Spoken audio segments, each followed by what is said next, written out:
kılıcımı havaya kaldırıp şunu söylemem gerekiyor. Gölgelerin gücü adına! Güç bende artık!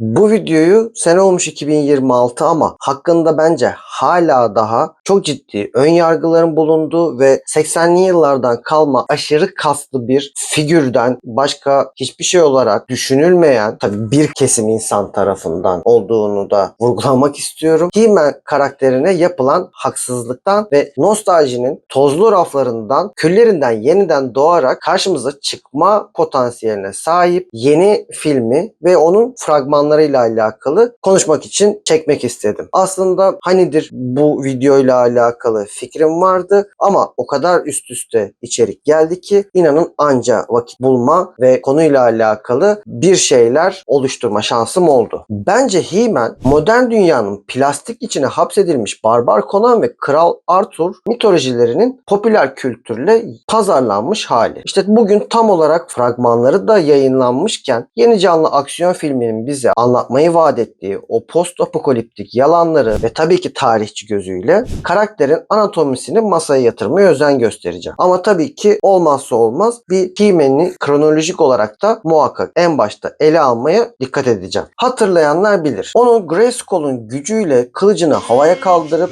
güç bende artık demesi unutulmaz bir replik. Ama He-Man'in hikayesi sadece kaslı bir adamın maceraları değil, aslında 1 milyar dolarlık devasa bir pazarlama dehası ve kaçırılan fırsatların tarihidir. Tarih bazen yapılan büyük hatalarla şekillenir. 1976 yılında Mattel CEO'su Ray Wagner önlerine gelen Star Wars figürleri teklifini istenen 750 bin dolarlık lisans ücreti sebebiyle elinin tersiyle itti. Tabi o zamanın 750 bininden bahsediyorum. Şu an ortalama 4-5 milyon dolar tarzı bir rakama denk geliyor. Onu da söylemiş olayım. Peki bu red neye mal oldu? Star Wars dünyayı kasıp kavurdu. Mattel ise arka arkaya başarısız oyuncak serileriyle sarsıldı. İşte tam bu kriz anında tasarımcı Roger Swift sahneye laps diye çıktı. Swift başarının anahtarının basitlik olduğunu çok iyi biliyordu. Mattel yönetimine 3 farklı prototip sundu. Bir asker, bir uzaylı ve bir barbar. Tahmin edin hangisi kazandı? Elbette Mark Tyler'ın çocukluk çizimlerinden ilham alan o barbar figürü. Adı ise çoktan konulmuştu. He-Man. Ya Türkçe tam çevirdiğinde erkek adam oluyor. Yani bundan âlâ erkek oyuncağı mı olur? Şimdi sıkı durun. Çünkü bildiğiniz He-Man hikayesi aslında sonradan retcon edildi, yani yeniden düzenlendi. İlk çıkan resimli kitaplarda, ki bunu da yapmalarının sebebi şuydu. Ulan tamam biz aşırı kaslı erkek oyun figürleri yapıyoruz ama ya bunun ne bir orijini var ne bir background'u var. Ya bu çocuk bunu neden alacak ya da aldıktan sonra eşine, dostuna, arkadaşına nasıl bunu pazarlayacak ve başka çocuklar da bu oyuncaktan deli gibi isteyecek diye düşünmeleri üzerine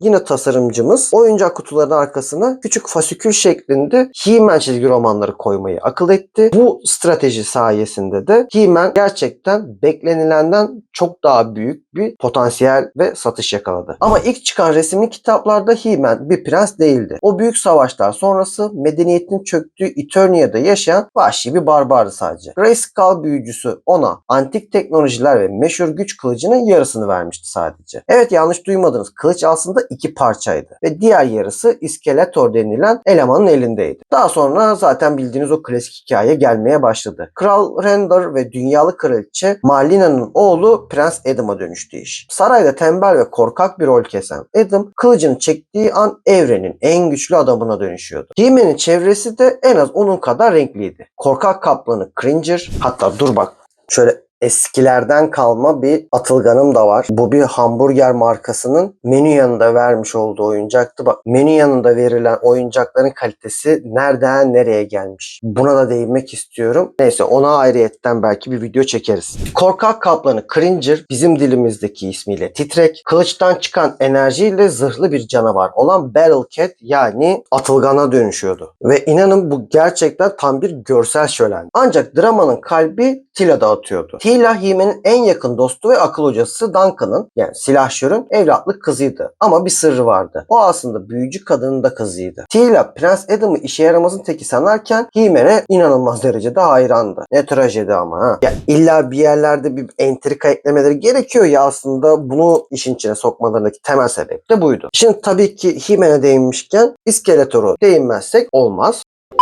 İskeletor hangi süper kahramanın baş düşmanıdır? Hemen son kararım.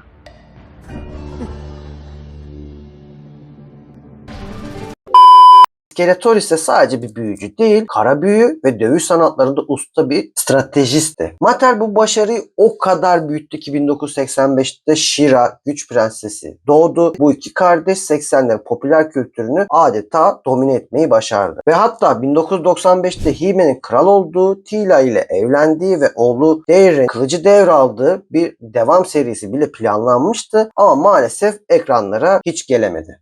Tabi sonra Mattel'de bu elindeki yüksek potansiyeli ve çocuklar tarafından da inanılmaz derecede sevilen ve benimsenen karakteri beyaz perdeye taşımak istedi. Ama tabi itiraf edelim ki He-Man beyaz perdede hiçbir zaman hak ettiği yeri bulamadı. 1987'deki o meşhur film bütçe yetersizliğinden Eternia'yı bırakıp işi dünyaya indirgemişti. Şimdi ise karşımızda çok daha ciddi, hatta trajik bir kayıp krallık hikayesi duruyor gibi gözüküyor. İşin orijin kısmıyla alakalı daha fazla detayı da bu arada edinmek istiyorsanız Netflix'in daha önceden yapmış olduğu Toys That Made Us diye bir belgesel serisi var. Orada He-Man'e özel bir bölüm var. Lütfen onu izleyin. Ne anlatmak istediğimi birinci ağızlardan duyduğunuzda bence duruma çok daha vakıf olacaksınız. Evet, şimdi gelelim istiyorsanız karakter analizlerine. Zira Kas'la alakalı söylemek istediğim birkaç cümle var. Şimdi ilk başta İdris Elba'nın Duncan'ından bahsetmek istiyorum. Çünkü benim gözümde He-Man'den bile bir tık daha ön planda kas seçimi noktasında. Ve bu yüzden buraya ayrıyetten bir parantez açmak istedim. İdris Elba'nın Duncan rolü son yıllardaki bence en başarılı race swapping örneklerinden biri olabilir. Hani bu geçen videoda bahsetmiştik ya, Christopher Nolan'ın düşmesinden endişe ettiğim bu race swapping'i yanlış yapılmasıyla alakalı kaygılarım. Orada gerçekten uzun konuştuk bu konuyla alakalı. Bence bu film noktasında bu race swapping'in nasıl yapılması gerektiğiyle alakalı ilerleyen filmlerde yapımcılar güzel referanslar alacak diye düşünüyorum. Neden diye soracaksınız. Çünkü biliyorum ki Man at Arms figürü bir ordunun omurgasıdır. Bilgeliği ve otoriteyi de temsil eder. Elba'nın o vakur duruşu genç Adam'a rehberlik eden o baba figürü imajını tam karşılayacak gibi hissettiriyor. Yani işte bu tarz durumlarda race swapping yapıldığında karakterin ten rengine, osuna, busuna insan dikkat etmiyor. O rolün hakkının verilip verilemeyeceğine insan daha fazla odaklanıyor. Gelelim Nicholas Geldzein'ın Adam, yani He-Man karakterine. Fragmana göre Adam 20 yılın dünyada bir kurumsal beyaz yakalı olarak geçirmiş. ne kadar tanıdık. Bence burada milyonlar, yani başta ben kendi adıma konuşayım. Benim için milyonlarca beyaz yakalı için çok güzel bir dokunuş olacak. Çok güzel bir referans olacak. Tip olarak ise o 80'lerin aşırı şişkin kas yapısından ziyade daha böyle atletik Grek kahramanı havasıyla karşımızda olacak gibi. Ben karakteri aslında tip olarak beğenmedim desem yalan olur ama He-Man denildiğinde de kardeşim ben birazcık daha o Grek yapıdan ziyade bir Arnold havası ister istemez bekliyorum. O şişkinliği bir tık daha görmek bence gerekli. Zira He-Man yapan noktalardan birisi de o abartılı kasları. Lütfen bunu kimse unutmasın. Tabii asıl kritik olan ve insanların en çok böyle gözlerini pörtletmiş olduğu karakter seçimine Jared Leto'nun İskeletor. bir değinelim. Son dönemlerdeki özellikle Morbius karakteriyle bizlere yaşatmış olduğu hayal kırıklığı diyeyim. Talihsiz rollerden sonra İskeletor gibi ikonik bir kötüye hayat vermesi valla riskli ama yine de ister istemez heyecan verici oluyor. Sesinin Shakespearean bir tonda da olması insanlar tarafından eleştirilse de bir tiranın kibrini yansıtmak için doğru bir tercih olacak mı olmayacak mı onu filmi izledikten sonra daha iyi anlayacağız. Ama şu da bir gerçek ki hani özellikle mesela Joker rolünde oynadığı zaman Jared Leto abimiz karakteri birazcık daha bu Shakespearean tavırla yansıtmaya da özen gösterdiği için metot oyunculuğunu da sevdiğinden kaynaklı kendileri işin cılkı biraz çıkabiliyor ve verilmesi gereken o karakter hissiyatından ziyade iş birazcık da cringe boyutuna geçmeye başlıyor. Jared Leto'nun İskeletor karakteriyle alakalı da başta ben olmak üzere genel izleyici kitlesinde ve He-Man kitlesinde de şu an bu kaygı durumu söz konusu maalesef. Tabii yine Alison Brie Evelyn'i o sinsi ve asil havasına tam oturmuş diyebilirim. Mesela o fragmandaki karanlık tacıyla adeta bir Bizans entrikacısı havasını veriyor. Teela daha savaşçı, James Purefoy'un King Rander'ı tam bir trajedi kralı gibi kendini şimdilik gösteriyor. Yani çok böyle bize yan karakterlerle alakalı fazla şeyler vermeselerdi genel hatlarıyla ana kadro açısından ilk verilen izlenim ve hissiyat abi biz He-Man'in ne olduğunu iyi biliyoruz. En azından karakter tiplemeleri noktasında ve kostüm dizaynı noktasında bize güvenin. Bu zamana kadar He-Man'le alakalı yapılmış sinematik fiyaskolarında farkındayız. Onlardan dersimizi de aldık. Size He-Man'in hak ettiği ve dolayısıyla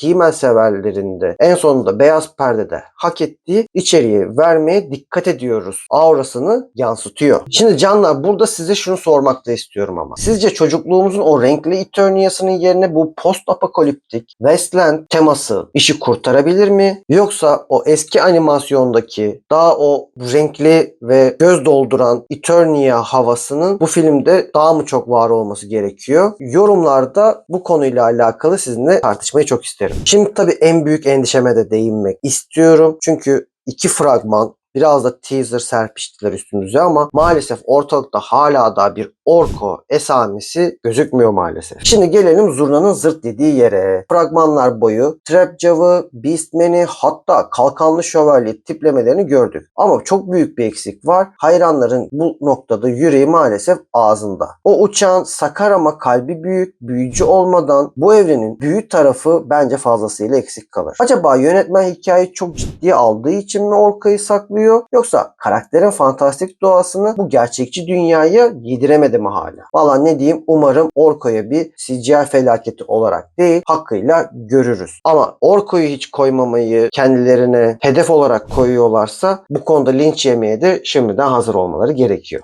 Efendim sonuç olarak ise İskeletor'un galip geldiği, Castle Grayskull'ın yıkıldığı karanlık bir fetret devri hikayesi izleyeceğiz. İzlenimine sahibiz. 5 Haziran'da vizyona girecek bu film ya He-Man'i sinemada bir mitoloji olarak tescilleyecek ya da tarihin tozlu raflarına tekrardan geri koyacak. Ama umarım He-Man en sonunda o hak etmiş olduğu beyaz perde başarısını sonunda yakalar. Diyelim ve videoyu burada sonlandıralım. Videoyu buraya kadar izlediğiniz için çok teşekkür ediyorum. Sonraki videolarda görüşene kadar kanala abone olmayı ve yorumlarda benimle içeriklerle alakalı istişare yapmayı lütfen unutmayın. Son videolarda sizlerden çok güzel yorumlar alıyorum. İnanın bu bende gerçekten ciddi bir motivasyon kaynağı oluyor. Siz yazdıkça benim video çekesim geliyor. Siz yazdıkça size cevap veresim geliyor. O yüzden lütfen aynı enerjiyle devam edelim diyorum. Kendinize çok ama çok iyi bakın. Bye.